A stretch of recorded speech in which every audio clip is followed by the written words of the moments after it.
Written dictations, national law reporters, 100 word per minute. Exercise 2. Let's start. 5, 4, 3, 2, 1, 0.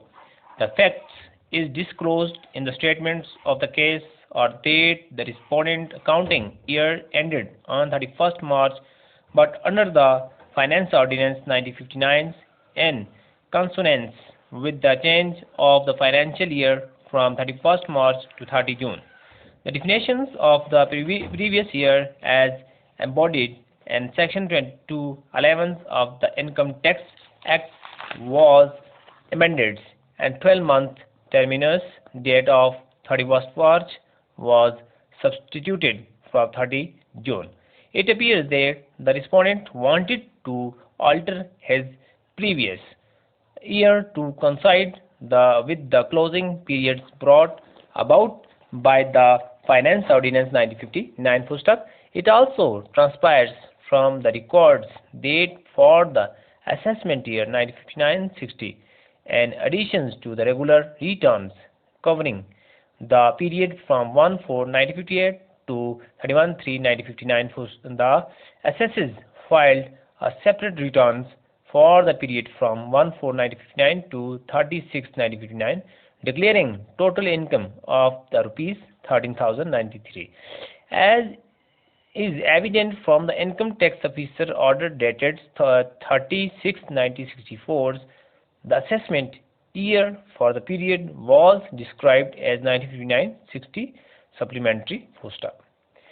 The income tax officer, however, treating the respondent as a registered firm, while his order aforesaid assesses the income at rupees 4,085, full stop, the figure was below taxable limit and could neither be subjected to income tax nor super tax, full stop.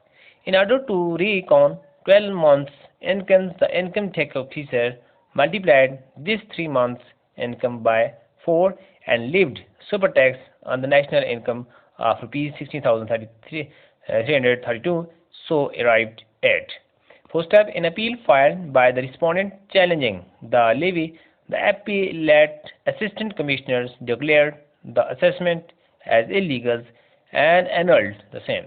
Full stop. This order was also maintained by the tribunal, and the appeal filed by the department was dismissed on 31st 12/1968. Full stop.